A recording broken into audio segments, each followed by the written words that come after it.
Hello and welcome to this special episode of the GPCA Podcast. Today we are in Muscat, celebrating the 18th GPCA Annual Forum. I am delighted to be with you. My name is Dima Al Horani and I'm the Head of Communications and Public Affairs at GPCA.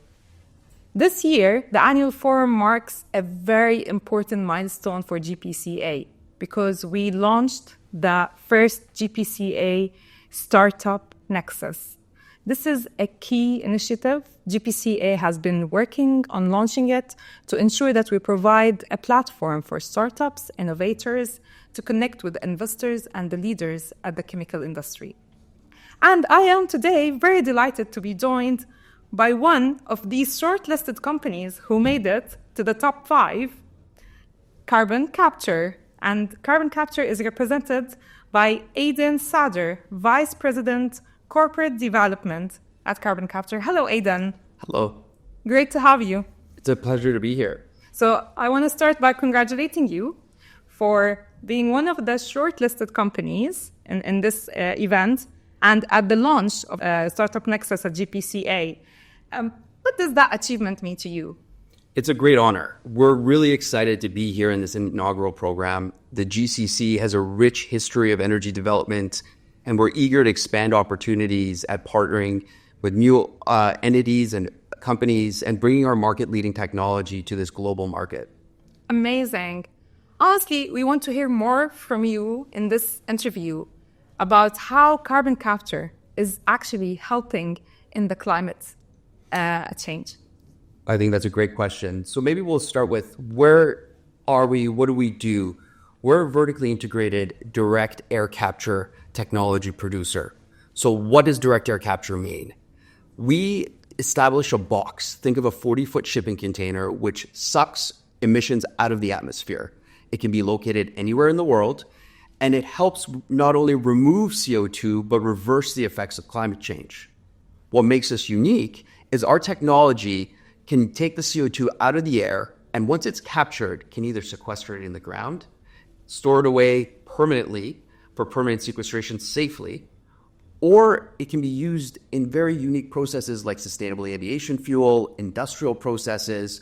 Direct air technology combined with permanent sequestration has been applied very nascently around the world, and we think we're at the forefront of developing that technology. And with our unique application of vertical integration, we think we're going to drive some of the best unit cost economics in the world.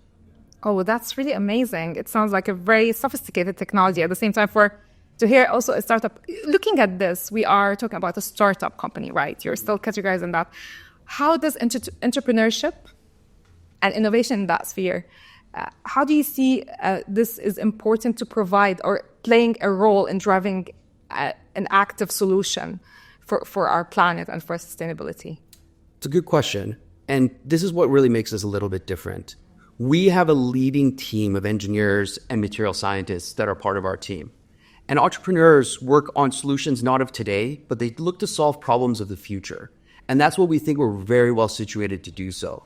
And we think that's in conjunction with our vertically integrated approach is what makes us innovators. But that's what I'm saying about us. What's their role? I think innovation and entrepreneurship is key to driving the change into the future. And I think decarbonization requires partnership across various stakeholders, not just entities, to really push forward that leading edge design and change. Amazing. So building on this answer, I have this question that is very long, but is very important to ask. What technology readiness level are you currently at with your startup, and what are you looking for in terms of capitalization and equipment and milestones in order to grow and have the ability to innovate and thrive in this space?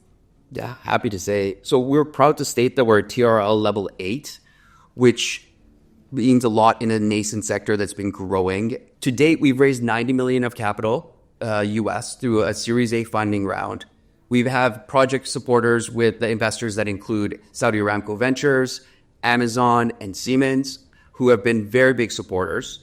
The next stage of our fundraising cycle is going to be focusing on our first-of-a-kind facility. We're going to be building a 25,000 ton per year facility, which is going to really prove out what our commercial building block is going to be. And we plan to make many of those to size up our capacity into the future. Wow. I mean, now the big word we always hear is decarbonization. And there's a lot happening in that area.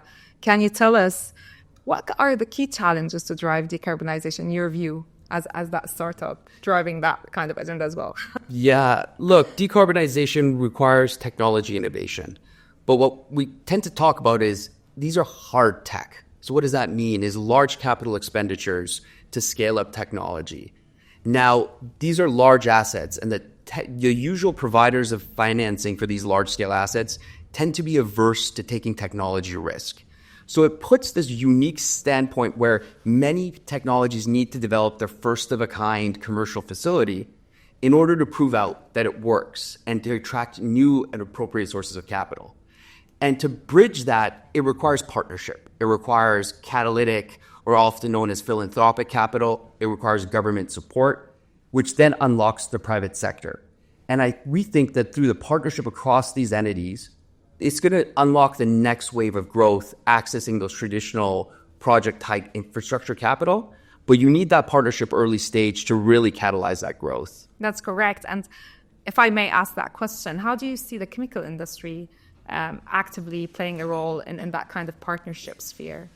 Well, there's a lot of integration with the chemical industry, right? It's been a key part of the energy value chain. And so they're either consumers of energy, they generate energy-related commodities. And so there's a huge integration opportunity in optimizing the decarbonization value chain. The real thing, though, that people have to take a step back and think of is none of this is easy. And so we have to find unique ways to partner. And so keeping their eyes open and finding and having the appetite for risk sharing is the key way of kind of getting these technologies off the ground. That's a beautiful takeaway. Risk sharing is a I love that. And just before we close, I really want to ask you, how do you find the annual forum? I think it's your first time attending. It is, yes. And we'd like to hear your thoughts about it, your impression. Look, we're just really excited to be here in this beautiful host country. We've really enjoyed the meetings we've had to date and the opportunities to present. And we have a big slate of meetings coming up, and we're just excited to kind of look what we can get out of this and really build on those partnerships. Thank you, Aidin. Actually, it's a really pleasure having you and having your company participating. We hope you're going to make the best and maximize this opportunity. And we hope to keep seeing you in the future at such a gathering in the region. Thank you. Thank you so much. Whether you're watching or listening, thank you. Stay tuned for more.